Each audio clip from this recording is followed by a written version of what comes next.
Hello എല്ലാവർക്കും നമസ്കാരം. അപ്പോൾ ഇന്ന് നമുക്ക് ഒരു 4 വെണ്ടയ്ക്ക ഉണ്ടെങ്കിൽ ഡബേന്ന് ഉണ്ടാക്കിയെടുക്കാൻ പറ്റിയ നല്ലൊരു കറിയുടെ റെസിപ്പിയാണ് കേട്ടോ ഷെയർ ചെയ്യാൻ പോകുന്നത്. വീഡിയോ ഇഷ്ടപ്പെട്ടാലൊന്ന് ലൈക്ക് ചെയ്യാനും സബ്സ്ക്രൈബ് ചെയ്യാനും മറക്കരുത്. അപ്പോൾ വൈകണ്ട നമുക്ക് വേഗം തന്നെ വീഡിയോയിലേക്ക് പോകാം. അപ്പോൾ അതിനായിട്ട് ഞാൻ ദാ ഒരു 4 വെണ്ടയ്ക്ക അത്യാവശ്യം വലിപ്പമുള്ളത് ഇതേപോലെ ഒന്ന് എടുത്ത് വെച്ചിട്ടുണ്ട്. ഇനി നമുക്കിത് കുറച്ച് നീളത്തിൽ ഇതുപോലെ അങ്ങ് മുറിച്ചെടുക്കാം. ഒത്തിരി ചെറുതാകണ്ട, ഈ ഒരു വലിപ്പത്തിൽ. ഇനി നമുക്കിതിലേക്ക് വേണ്ടിയിട്ട് അരമുറി തേങ്ങ ഞാൻ എടുത്ത് വെച്ചിട്ടുണ്ട്. അപ്പോൾ ഇത് നമുക്കൊരു മിക്സിയുടെ ജാറിലേക്ക് ഇട്ട് കൊടുക്കാം.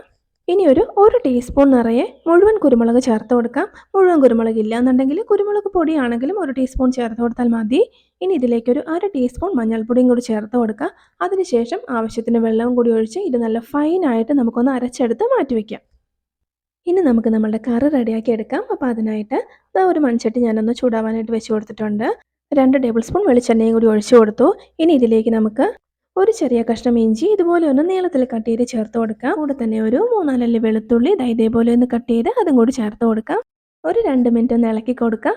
ഒപ്പം തന്നെ ഒരു 2 പച്ചമുളകും കൂടി ഇതുപോലെ അങ്ങ് പിളർന്നിട്ട് കൊടുക്കാം. ഇതെല്ലാം കൂടി ചെറുതായിട്ടൊന്ന് മൂത്ത് കഴിഞ്ഞാൽ പിന്നെ നമുക്ക് ഇതിലേക്ക് നമ്മൾ കട്ട് ചെയ്ത് വെച്ചിരുന്ന വെണ്ടയ്ക്കയാണ് ചേർത്ത് കൊടുക്കേണ്ടത്. ഈ ഒരു 4 വെണ്ടയ്ക്ക തന്നെ നമ്മൾക്ക് ഈ ഒരു കറിക്ക് ധാരാളമാണ്. അപ്പോൾ ഇതിലേക്ക് നമുക്ക് 1 ടീസ്പൂൺ നിറയെ ഉപ്പും കൂടി ചേർത്ത് കൊടുത്ത് നന്നായിട്ടൊന്ന് ഇളക്കി കൊടുത്ത് ഫ്രൈ ചെയ്തെടുക്കാം. ഒത്തിരി അങ്ങ് ഫ്രൈ ആവണ്ട, ആ ഒരു പുറം ഭാഗം ചെറുതായിട്ടൊന്ന് മൊരിഞ്ഞു വരണം. ആ രീതിക്ക് നമുക്കൊന്ന് ഇളക്കി കൊടുത്തുകൊണ്ട് ഫ്രൈ ചെയ്തെടുക്കാം.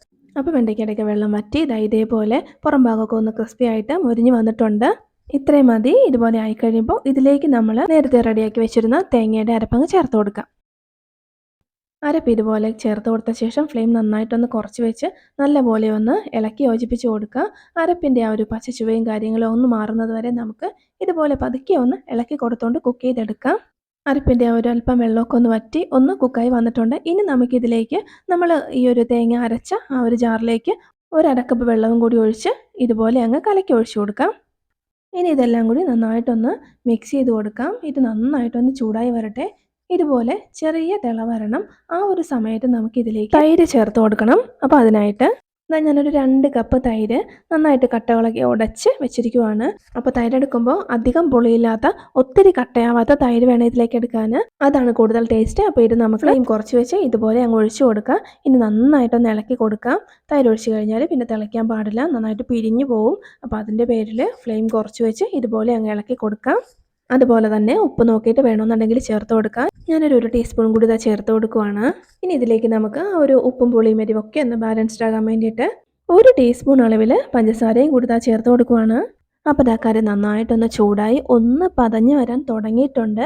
ഇതുപോലെ പതഞ്ഞ് വന്നു കഴിഞ്ഞാൽ അപ്പം തന്നെ നമുക്ക് ഫ്ലെയിം ഓഫ് ചെയ്യാം. ഫ്ലെയിം ഓഫ് ചെയ്ത ശേഷം നമ്മൾ ഇതുപോലെ വെച്ചിരിക്കരുത്, സ്റ്റൗവിൽ നിന്നൊന്ന് മാറ്റിയിട്ട് വയ്ക്കുക. അല്ലെങ്കിൽ ഇതുപോലെ ഇരുന്ന് ആ ഒരു ചൂടായിട്ട് വീണ്ടും തിളച്ച് പോകും. അതിനുശേഷം നമുക്കൊന്ന് താളിച്ചും കൂടി ഇടാനായിട്ട് ഞാൻ ഒരു ചൂടായ ചട്ടിയിലേക്ക് 2 ടീസ്പൂൺ വെളിച്ചെണ്ണയാണ് ഒഴിച്ചു കൊടുത്തത്. ഇനി ഒരു 1/4 ടീസ്പൂൺ ഉലുവ ചേർത്ത് കൊടുക്കുക. ശേഷം 1 ടീസ്പൂൺ കടുകും കൂടി ചേർത്ത് കൊടുക്കാം. കടുകും കൂടി പൊട്ടിക്കഴിയുമ്പോൾ ഒരു പിഞ്ചളവിൽ നല്ല ജീരകമാണ് ചേർത്ത് കൊടുത്തത്. ഇനി ഇതിലേക്കൊരു 3-4 വറ്റൽമുളക് ചേർത്ത് കൊടുക്കാം. ഒന്ന് മൂത്ത് കഴിയുമ്പോൾ ഒരു 3-4 ചെറിയുള്ളി ഇതുപോലെ ഒന്ന് വട്ടത്തിൽ കട്ട് ചെയ്ത് അതും കൂടി ചേർത്ത് കൊടുക്കാം. ശേഷം ഒന്ന് ഇളക്കി കൊടുത്തുകൊണ്ട് മൂപ്പിച്ചെടുക്കാം. അതിനുശേഷം ഫ്ലെയിം ഓഫ് ചെയ്യാം. ഇനി നമ്മളുടെ കറിയിലേക്ക് കുറച്ച് കറിവേപ്പില ഇതേപോലെ ഒന്ന് കീറിയിട്ട് കൊടുക്കാം. അതിനുശേഷം അതിൻ്റെ പുറമെ ഒരു 1/2 ടീസ്പൂൺ സാധാരണ മുളക് പൊടിയും കൂടി ഇട്ട് കൊടുക്കാം. ഇനി ഇതിൻ്റെ പുറമെ നമ്മൾ താളിച്ച് വെച്ചിരുന്ന ഐറ്റംസ് കൂടി ഇതുപോലെ അങ്ങ് ഇട്ട് കൊടുക്കാം. മുളക് പൊടിയുടെ പുറമെ നമ്മൾ താളിച്ചത് ഒഴിച്ച് കൊടുക്കുമ്പോൾ മുളക് പൊടി ഒട്ടും കരിഞ്ഞു പോവാതെ എന്നാൽ എണ്ണയിലൊന്ന് വാടി നമുക്ക് കിട്ടും. ഇനി ചെറുതായിട്ടൊന്ന് ഇളക്കി കൊടുക്കാം.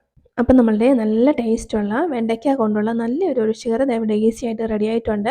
വെണ്ടയ്ക്കയും മോരും കൂടിയുള്ള ഈ ഒരു കറി എല്ലാവർക്കും ഇഷ്ടപ്പെടും. വളരെ സിമ്പിളാണ്. അപ്പോൾ എല്ലാവരും ഒന്ന് ട്രൈ ചെയ്ത് നോക്കുക. ഇതിൻ്റെ കൂടെ ഒരു നല്ലൊരു മെഴുക്ക് പുരട്ടിയോ ഒരു മുളകിട്ട പപ്പടം ഉണ്ടെങ്കിൽ നന്നായിട്ട് ഊണ് കഴിക്കാം. അപ്പോൾ എല്ലാവരും ഒന്ന് ട്രൈ ചെയ്ത് നോക്കുക. വീഡിയോ ഇഷ്ടപ്പെട്ടാൽ ലൈക്ക് ചെയ്യാനും സബ്സ്ക്രൈബ് ചെയ്ത് സപ്പോർട്ട് ചെയ്യാനും മറക്കല്ലേ. ഇതുപോലെ നല്ല നല്ല ഒത്തിരി റെസിപ്പീസ് നമ്മളുടെ ചാനൽ അപ്ലോഡ് ചെയ്തിട്ടുണ്ട്. അപ്പോൾ എല്ലാവരും ഒന്ന് കണ്ടു നോക്കുക. അപ്പോൾ ഇത്രയേ ഉള്ളൂ. മറ്റൊരു നല്ല അടിപൊളി റെസിപ്പിയുമായി വീണ്ടും കാണാം.